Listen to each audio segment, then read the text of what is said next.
You're listening to the GRCC Provost podcast.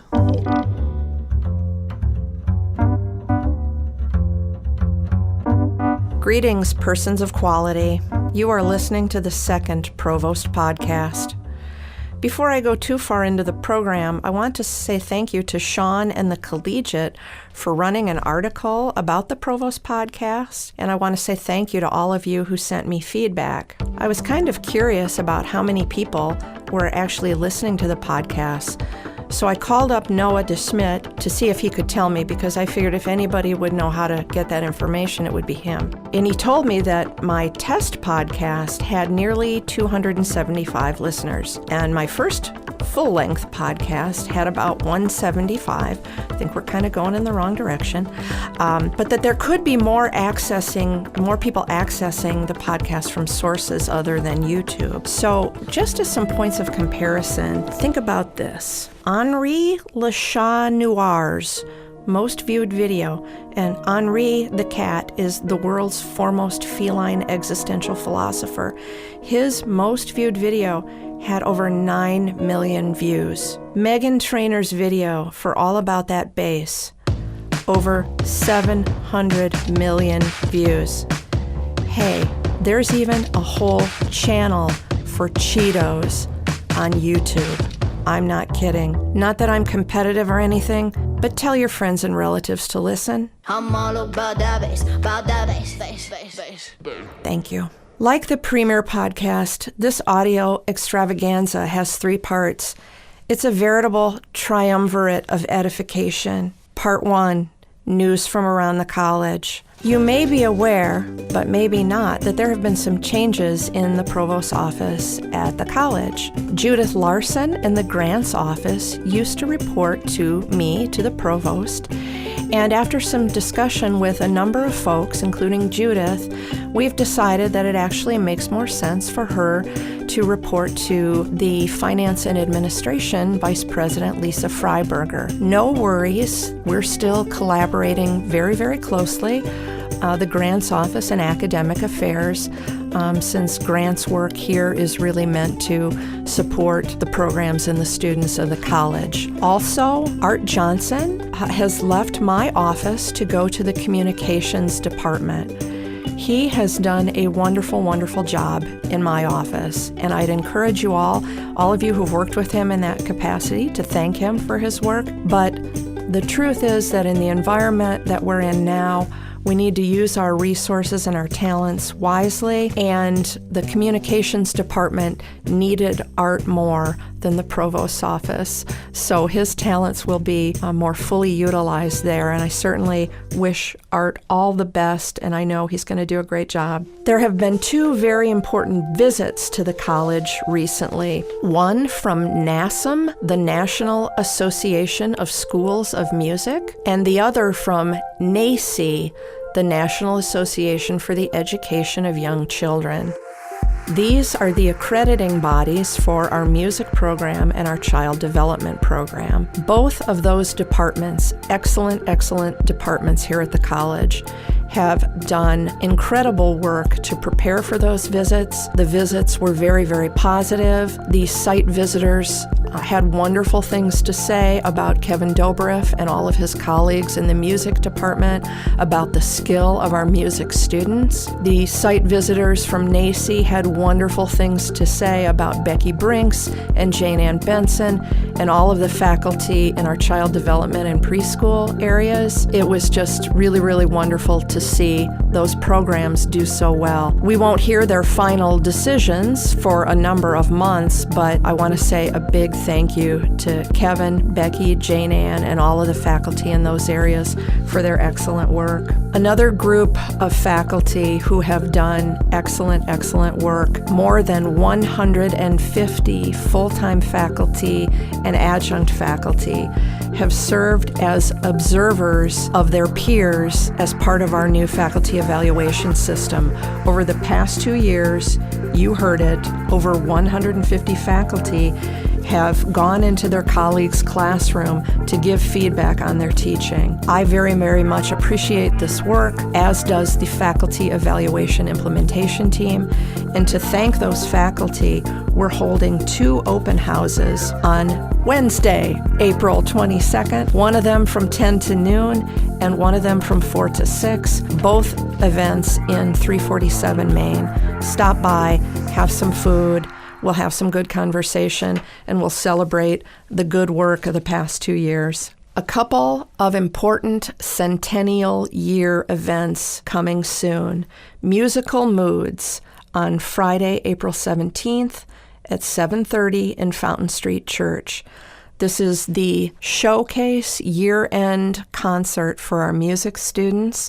It features soloists and ensembles. It is always a pleasure to attend. This year, for our 100th year, Lynn Asper and Dwayne Davis, former faculty members, are coming back to conduct the student groups. It'll be a great occasion. I hope to see you there. I know I will see you at the Centennial Year celebration, our graduation at the Van Andel Arena.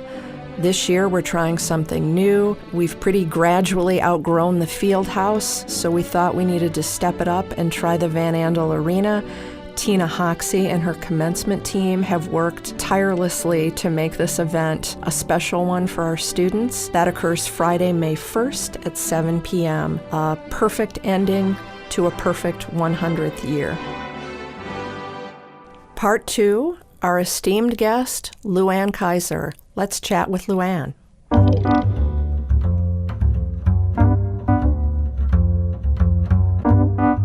Today we have Luann Keizer on the podcast. She's the department head of Computer Information Systems. She's sort of continuing our trend of talking about the latest in technology, because this is certainly the kind of arena where you would hear about the latest in technology. Thank you for having me, Lori. Good. I'm glad you're here, Luann. Tell us a little bit about yourself, your professional history. How long have you been at the college? This is my 14th year here at GRCC. I came to GRCC out of the Baker College system, and prior to that, 110 years in private industry doing employee training. You probably have a long history of working with computers. Oh, yes. I was born with the first PCs. Okay. Okay. Yeah. I sort of date computers by, I started using them when I wrote my dissertation. You know, that was for me, it's the key pivotal moment from everything else to using a computer. Right.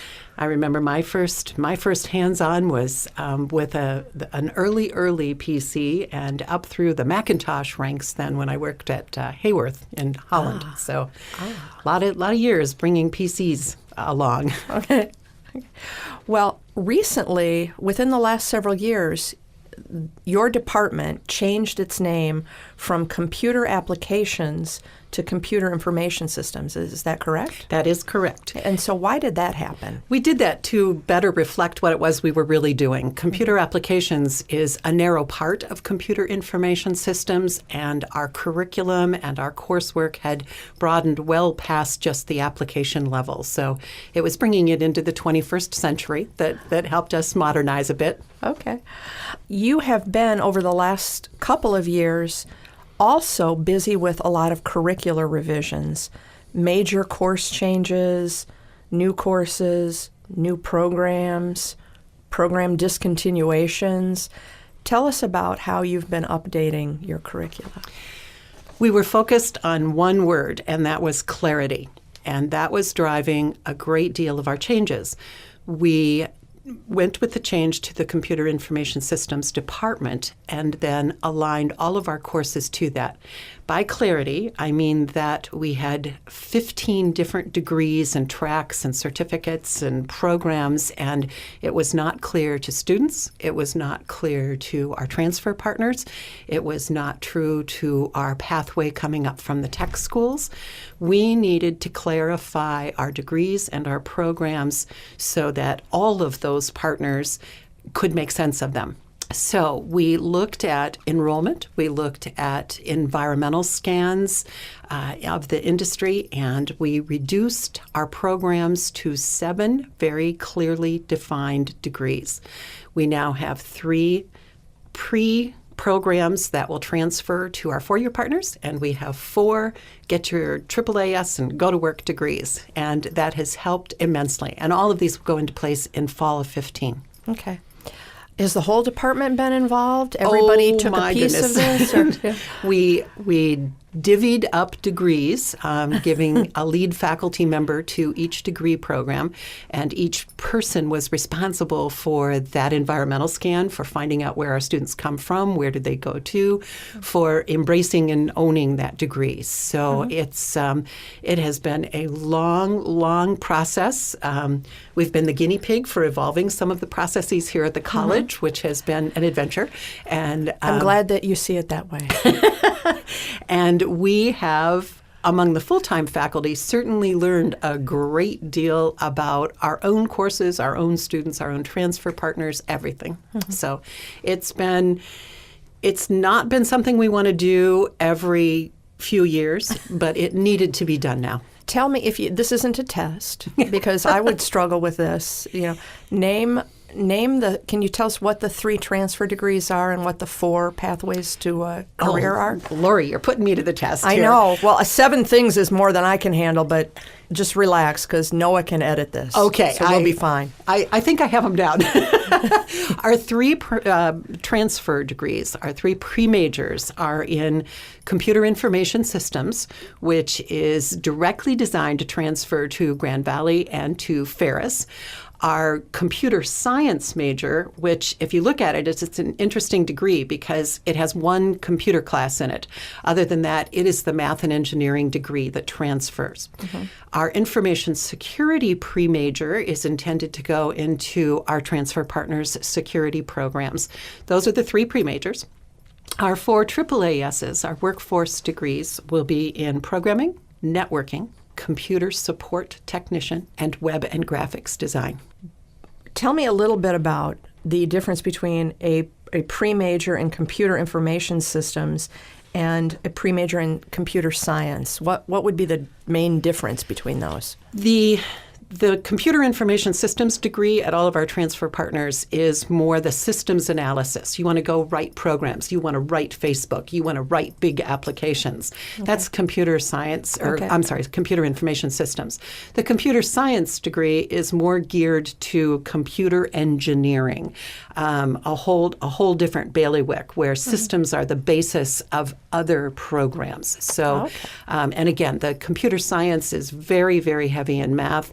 It's the degree most students get if they want to go on to a full-blown career in digital animation and gaming, that kind of thing. Okay. They need that computer science and math background. So it's a very, very, very technical degree. So a lot of math. A lot of math. A lot of math. All right. In fact, we're going to begin recruiting out of the math department. They don't know that yet, but we would like to get our students from them. You heard it here first. That's right. Breaking John news. Dersh in the math department. Luann is coming to recruit. Indeed. Hello, John. I think they're going to welcome that. Good. Yeah, I think so. You really are known as an excellent group of teachers in your department. It's true. I've heard this. And I don't come from your side of the house. Do you think that your faculty are good enough that they could actually teach me computers? Oh, Lori. I know I'm putting you on the spot. Absolutely, unequivocally, yes. Yes? Yes. Okay. I'm going to put you with Kristen Roberts. All right. Kristen, you heard it here. Watch out. All right. There's this thing I've heard about called a Cisco Academy. What is that, and are you guys involved in that? Oh, my goodness, are we up to our eyes? Cisco Academy is a network brand, Cisco Equipment. It's a manufacturer and a brand name, and they are by far and away in industry in Michigan, in the Midwest. They are the biggest the biggest brand out there. And we have not gone through the hurdles of becoming a Cisco Academy in the past. But with Drew Rosema, who was our newest full-time faculty member, he took it on and has helped us become a Cisco Academy. So again, in our information security degrees and our networking degree, beginning in fall 15, we will be implementing the Cisco Academy curriculum. What it means to be a Cisco Academy is we have certified instructors. You can't teach the curriculum unless the instructors are certified. It's hardware and it's software. And the beauty of it is in our classroom classes, we will be incorporating all of the equipment to rip apart and put back together, which is great. In the online, we'll be using a virtual environment to do the same thing, which is pretty great. Very cool. We are thrilled to be the newest Cisco Academy on the block. Are there many? Davenport is a Cisco Academy, and KCTC is a Cisco Academy. So in our pathway, it was a clear road for us to go Cisco Academy. So it is a feather in your cap. It is indeed. Okay. It is indeed. I can imagine it is. Now, is there anything that you want to sort of sum up about all of this curricular revision you've done, or anything you need to say that I haven't asked? Well, people need to know. In terms of our listening public, Lori, I do want everyone to know that one of the curricular changes we made was we have eliminated all of our 2-credit degrees, courses that didn't go anywhere. They did not transfer. So we have consolidated courses into all 3-credit courses. So let me give you an example. We have a number of programs in the college that included CO 101, which was Microsoft Office. Learn to use it's what I'd have you do with Kristen, Lori. Microsoft. Office, Word, Excel, Office, PowerPoint, all of those options. And then we had a separate 2-credit course in Windows. We have now consolidated those into one 3-credit course, which I think a lot of the departments that have used those one or either course will now welcome the advent of 103, where a lot of their students can get through and get a good solid foundation in both Office and Windows. So I want all of the departments that have used that course in their curriculum to know what would that change we made. And if there are any students listening, what do you want to say to them? Come see us. Come see us in ATC 12, and let's make sure that you're in the right catalog and the right program. Students can make the decision to go into our new catalog when it comes out in the next few days here, and we would welcome the opportunity to talk to them about those changes. But they probably ought to stop in and see us. Super. Now, I have a couple wrap-up questions, Kristen. Kristen, look, I'm already in that class. Edit that, Noah. I think we need to edit that out because it's Luann who's here. Okay. It's okay. I'm already worried, actually, about the class because, I was a teacher pleaser and I have to get an A. It's hard with Kristen. Okay. Oops. Are you a cat or a dog person? I am a dog person. A dog person? A dog person. Okay. Do you think that, in general, people in the field of computer information systems are cat or dog people? Do you want to make any generalizations here? Oh, I love making gross generalizations, Lori. I'm going to go with dog people. Dog people. I am. When I look at our staff and wow, look at the the cover photo on my students' phones, dogs. Dogs? Wow. Because I was just reading an article yesterday that cats rule the internet. I was. Grumpy cats. Grumpy cat. Internet. Keyboard That's right. cat. That's right. All right. Well, okay. Thank you very much. You're very welcome. Thank you. Okay.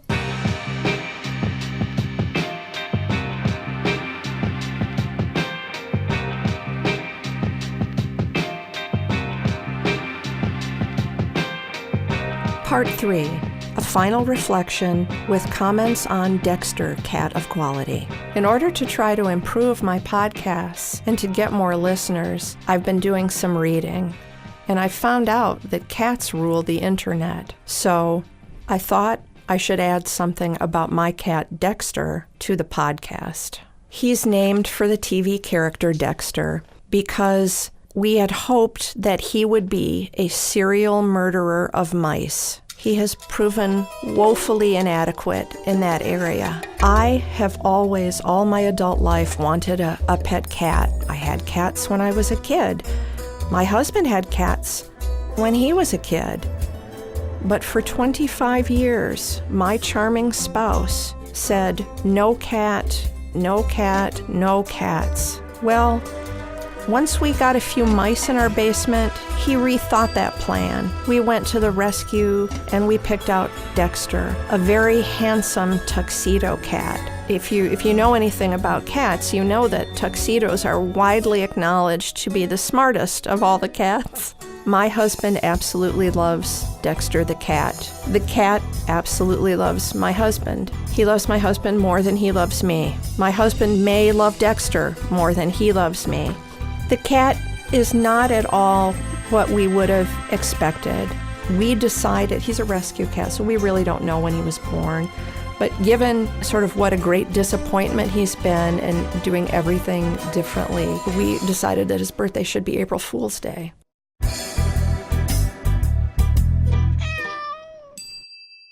Before I close, I want to say a special thank you to whoever it is who sent me the young adult Scottish mystery novel entitled The Provost's Jewel. I'm going to read it. If you make yourself known, I'd be happy to thank you in person. Finally, to all of my colleagues at GRCC, please remember that I am proud of the work you do. You are the highly esteemed, much appreciated faculty and staff of a very happy provost. Boom. Great. Good And job. you can make something out of that. Oh, yeah. It's going to be great. Okay, good. You've been listening to the GRCC Provost Podcast, produced by GRCC Media Technologies. Join us next episode for more Provost.